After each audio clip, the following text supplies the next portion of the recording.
was a schoolmaster. The one meaning that brought us. Hallelujah. But now, the Lord no longer is a babysitter. Now in Christ, one thing that we can do all things through Christ because we have the Holy Ghost. Amen. So the one thing that we need most of this time is the Holy Ghost. That's what we need. Let the Holy Ghost saturate you because tomorrow is not promised. But the power of God, the Spirit that raised Jesus from death, is able to quicken you. That's why you and I are living today. I am going to talk to you in brief today. Pray for my strength. I'm going to talk, let's read Gideon, the book of Judges, chapter 6 to 25. To 26. Oh, no, where 27, sorry. 22 to 27. I read from the King James Version.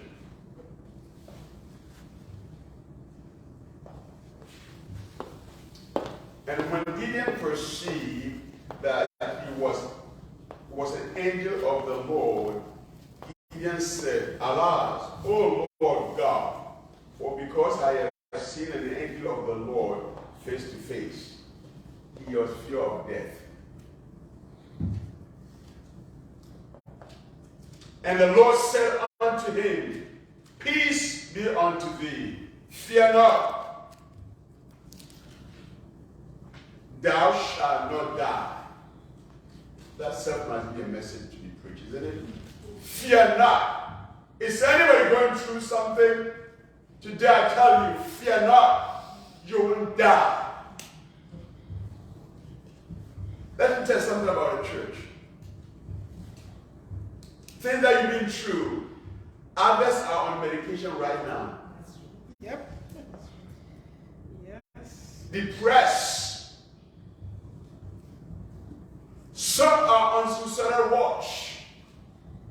That's why we can boldly say, His grace is what? Sufficient. Oh, let's give God thanks. Let's pause here and give God praise.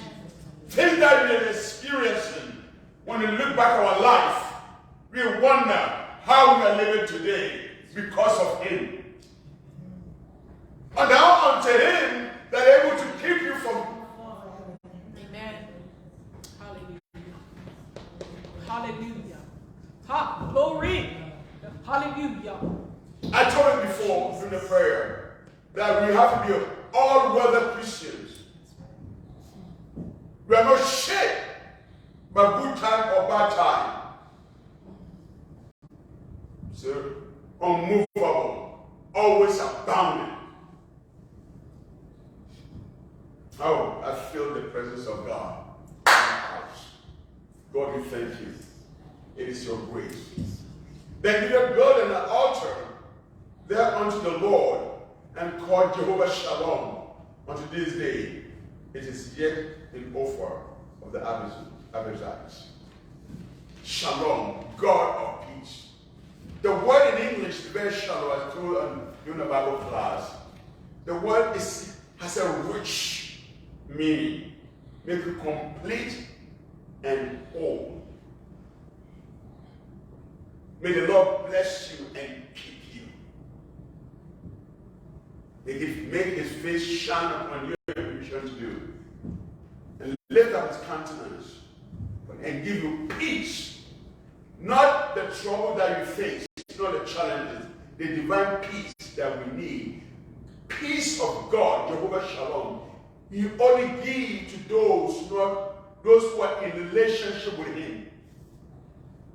So this shalom is not released upon anybody else. You can be a Christian, but you may not have the peace.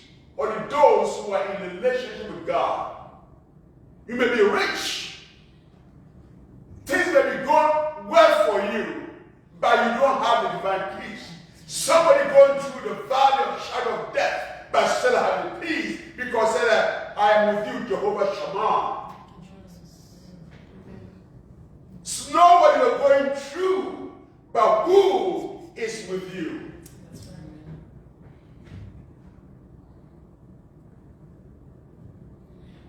You're going to build an altar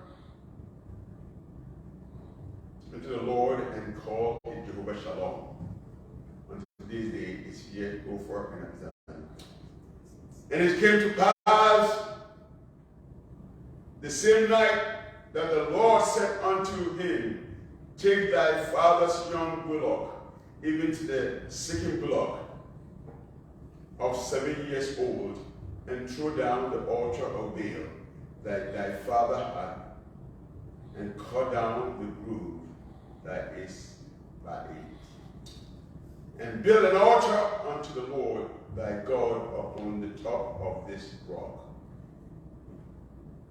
in the ordered place, and take the second block and offer burnt sacrifice with the wood of the grove, which thou shalt cut it.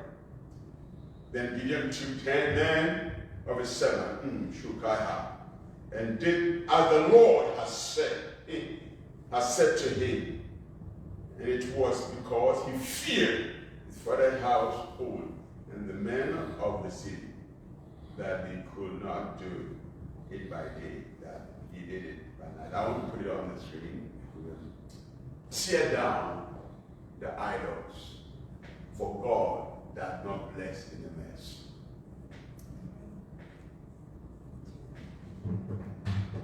We need to tear down the idols in our life, for God does not bless in a mess.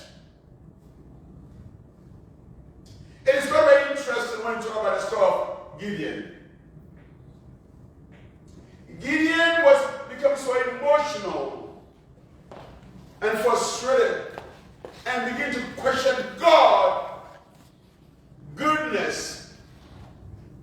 If God really, really cared, if God really just remember his people, if God really hold on to his promise,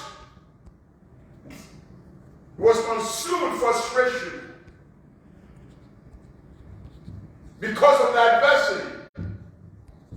It's something that we all do. When we get hurt, when things are not going right, we get frustrated because you're a human being. There are two things that as a Christian you need to identify in your life. And it needs to be very clear. Suffering, we will experience suffering. Suffering is part and parcel of a Christian journey.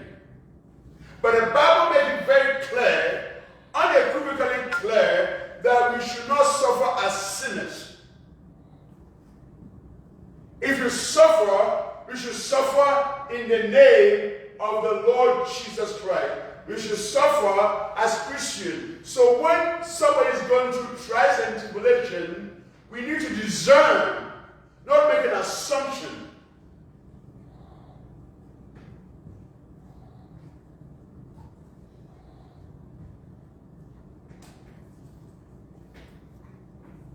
Gideon was frustrated. Gideon was angry because of what they were going through. Because they have a promise, and they are eternal promise. They are from Abraham's seed, and that God will be there for them. And God promised that will be with you. Many want relationship with no condition. But if God may declare to the children of Israel that if you obey me, if you keep my commandment, I will fight all your battle for you. You may go through valley, but you will never be defeated. You may have trouble from every side, but you will not be distressed. Because I, God, will be with you. Jehovah Shammah. He will be present with you. You remain unshakable. But when you do sin against me, I will turn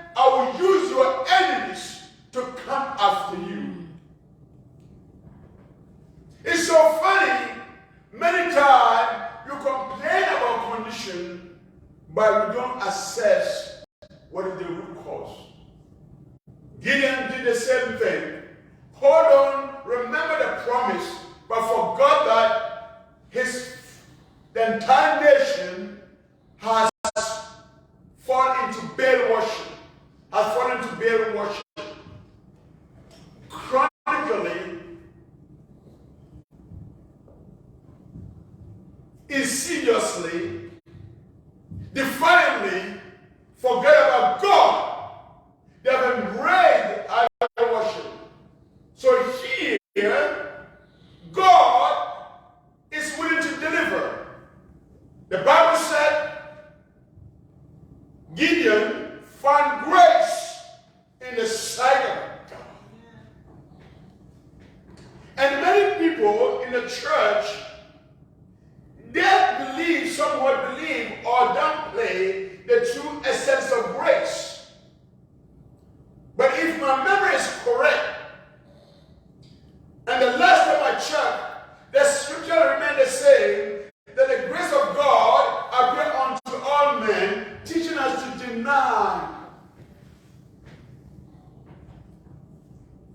not to conform, but to reject every form of ungodliness. So grace gives us the necessary power to stand against ungodliness.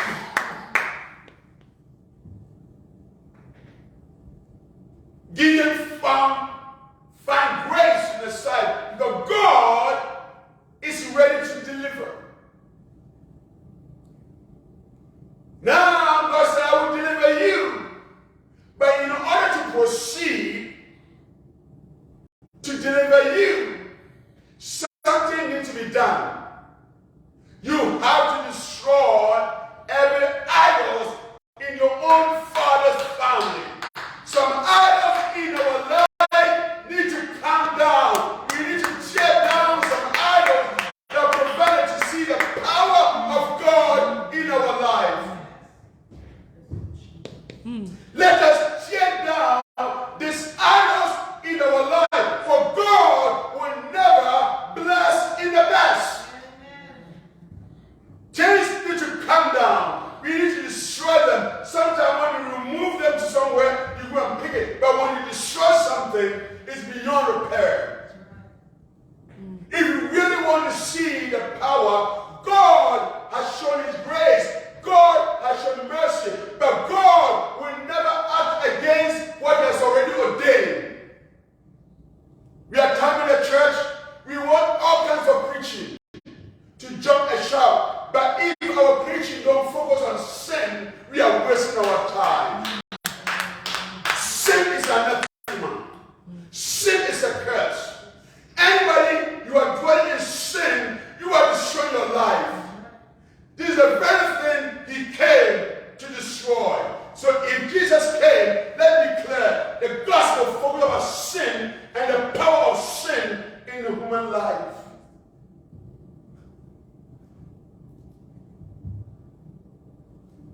He came and died for our sin, so that sin will have no dominion. So God wants to bless you, but God will not ignore sin in our life. First, God is leading us to get rid of sin. That's what the Bible said in Acts 2:8. Believe and what? Repent and be baptized. This time we don't talk about repentance. You may believe something, but you choose not to repent. Many times you believe that God is holy, but you choose not to live holy because you love sin. Because sin is fun. Sin is great. So God made a strong decision. I will not bring deliverance in Israel until some idols, all the idols, have been tear down. We need to tear down the idols in our heart, in our mind, in our family, in order to see the glory of God. Children of Israel were addicted to idolatry.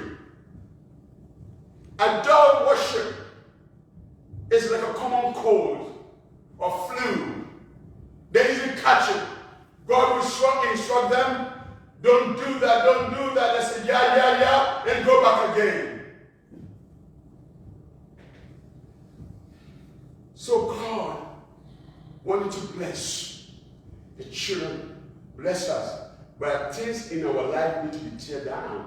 There's a lot of this time, adultery is not images that we crafted and put on with other Asian countries. When you go, some houses, there are women and all kinds of guru and their picture. That's nonsense. We don't have that in our home, but still have our heart is our heart is a fertile ground for adultery. Our heart can accommodate several idols. Idols of pride, idols of faith, idols of pleasure, idols of relationship. You will choose relationship over God at any given time and feel no guilty.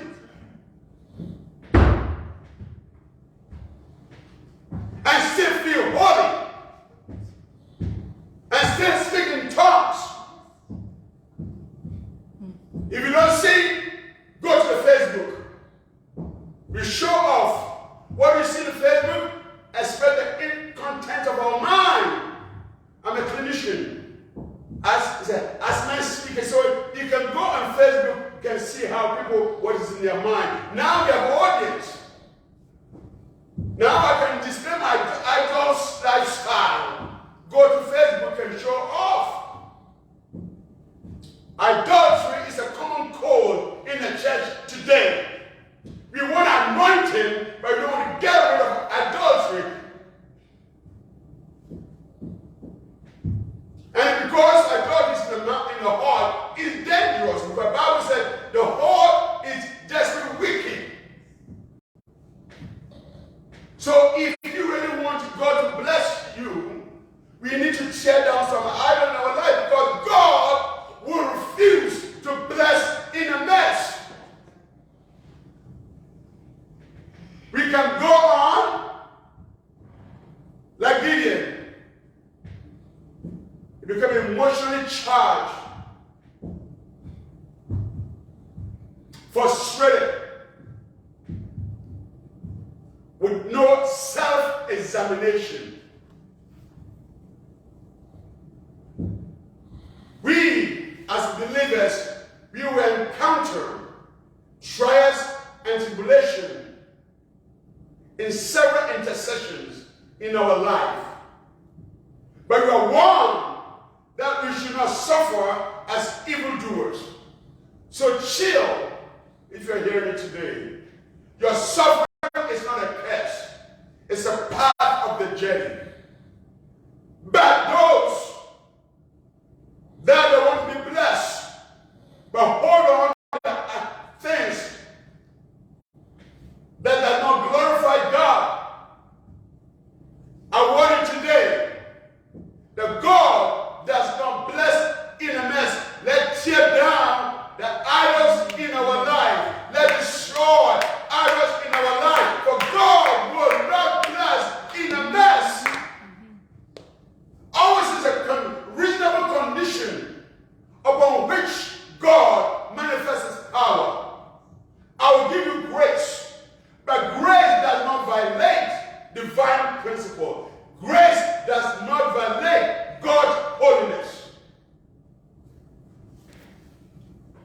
So let me make myself very clear. God will always show grace.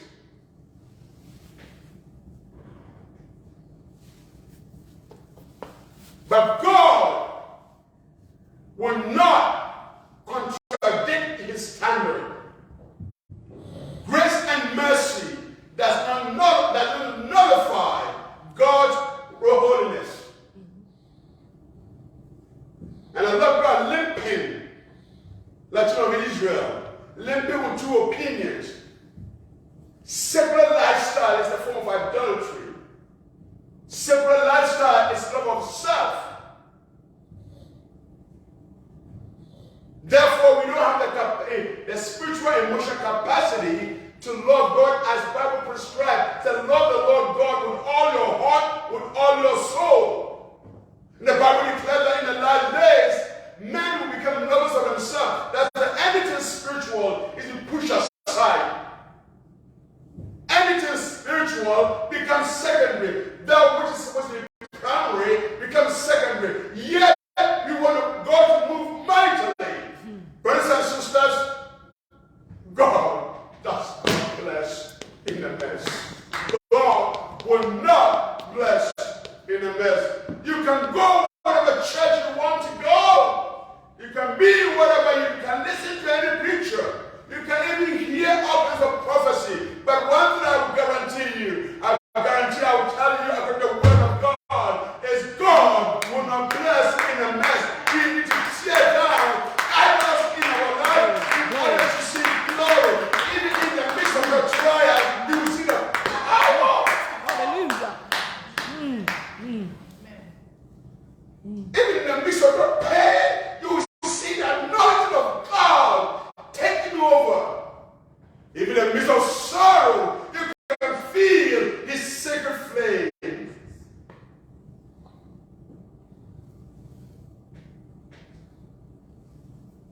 You need to tear down.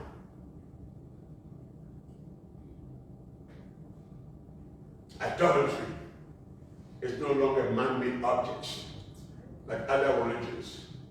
You have pictures, all kinds of demonic pictures. No. In Christianity, idolatry is here at the heart. Anything you put before God become idolatry.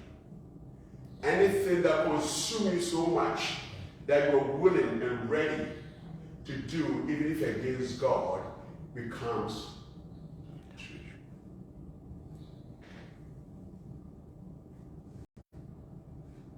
And we are living that because it's idolatry in our time it's the mindset, the state of mind, the thing that consumes us. But the Bible is fulfilled. See, in the last days, men will become lovers of themselves. And if you love yourself so much, you don't have capacity to serve God. So we can say, I give myself away. That is true.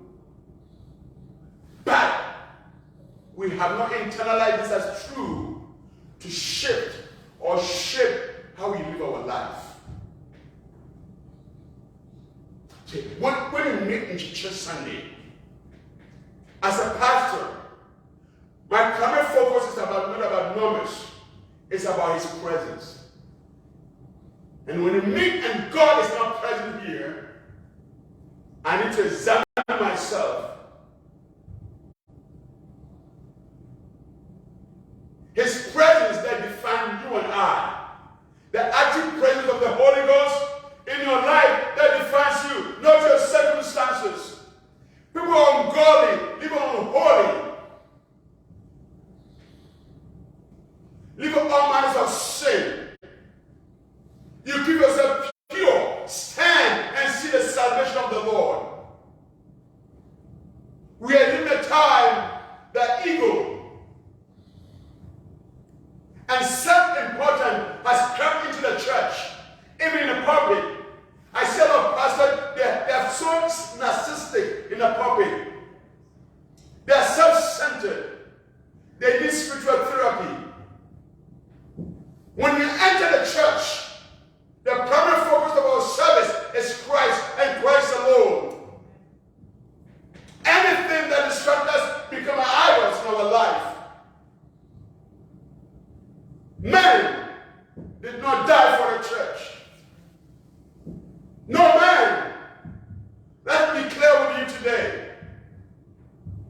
If God, in His holiness, nobody has a right to preach in a pulpit.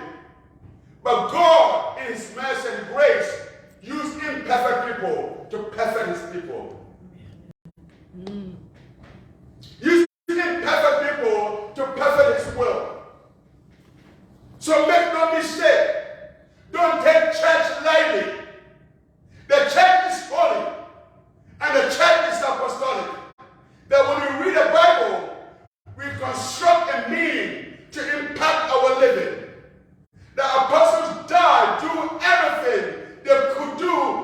diligently to serve God with all their heart, with all their soul. Not educated, but you were dedicated. So if you are going to have a church, let's have a right standing, let's have a right knowledge, and let's have a right living. We need to tear down idols in our heart. The idols choke us. The idols prevent us to see the glory and the power of God in the church. If you go to churches, pride is a common behavior manifestation. Sometimes it's so narcissistic. If you go everywhere, we have all kinds of doctors that barely finish high school. Because they want an image. We are living a style-driven culture. Everybody wants to what? Impose self. Doctrine that cannot work outside the four walls of the church. Why? Because you're caught up with self-importance, self-image. And we're going to see Christ, fully God and fully man. The Bible said he humbled himself to die a shameful death. But now church time is in the church culture. Even pastors, if you are hearing me, pastors are worse than even some of the saints. They want to project image because they are so empty. So if they don't put a label, they don't feel like somebody. So when they do whatever it is to project image. But I remember the Bible. The last time I read a scripture, it said Jesus Christ,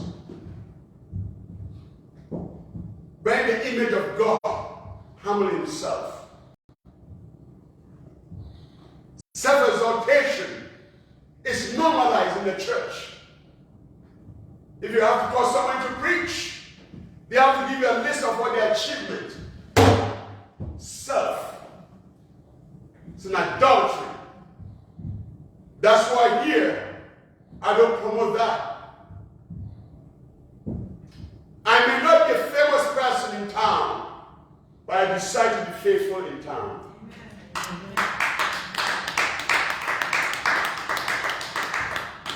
I want to worship God, and I want to encourage my brothers and sisters. Let's worship God in spirit and truth. You have to remember, we all have a one master. Pastors were not ordained to dominate the church. Pastors were ordained to serve Christ. Let us stand. So today, let's tear down the idols in our life. For God will not and cannot bless in a mess. I declare to you today, if you are hearing me through Zoom, you are hearing me, Facebook, I want you to hear me clear. Let's tear down. For God to cause victory, he told Gideon, go to your father's house and destroy the idols. For God, I cannot move with this mess. I cannot overlook with this mess. I cannot ignore with this mess. I cannot ignore sin that's so pervasive in our life. Let sin be.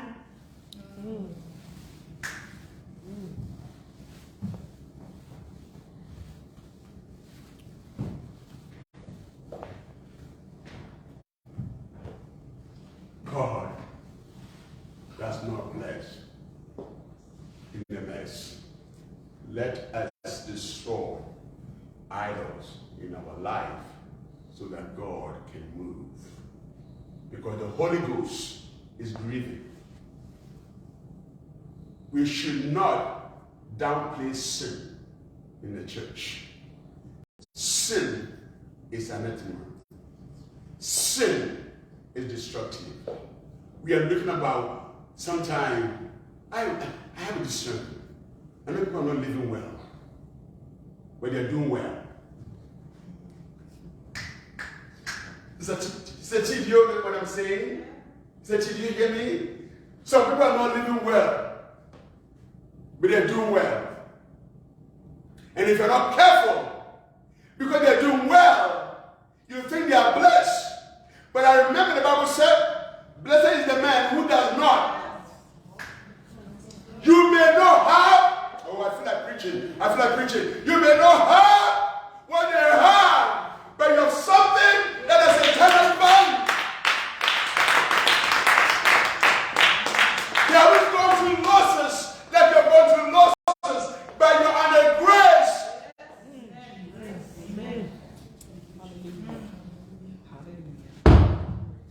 They haven't gone through valley of darkness and loneliness like you have gone through, but you are Christ present and you're still afraid of sin because you know sin is a curse. Oh, glory to God. Hallelujah. They are doing well, but they are not living well.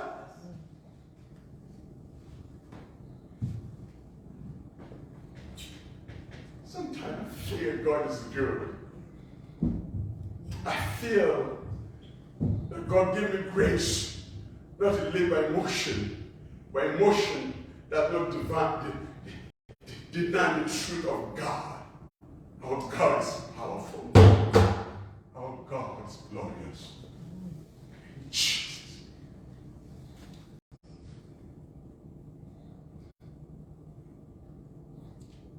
Let's pray. Father God, give us all the grace that we need in Christ to live beyond reproach,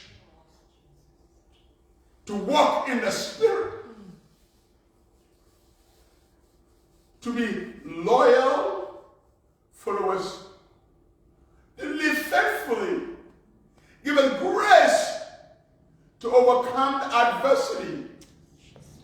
Give us grace to live in peace despite the trouble from every side. Today may your peace that give it to your own people bestow today mightily. Let overflow in our life and days ahead recover every loss and restore us from things that the devil has stolen from us. May we see your hand in our life and our family. Our prayer answered. May we see miracle, supernatural manifestation, supernatural move of God in our life. This I ask in Jesus' name. Amen. Inaka so leka. He shakamoda yanda rabaseora. Siko barabaro shekete. Siko barabaro shekete. Lord, bring back that spiritual vagabond. That sway. Lord, restore them. Let's pray. Lord, restore them. Restore the family. Restore the family. Sister Paulette.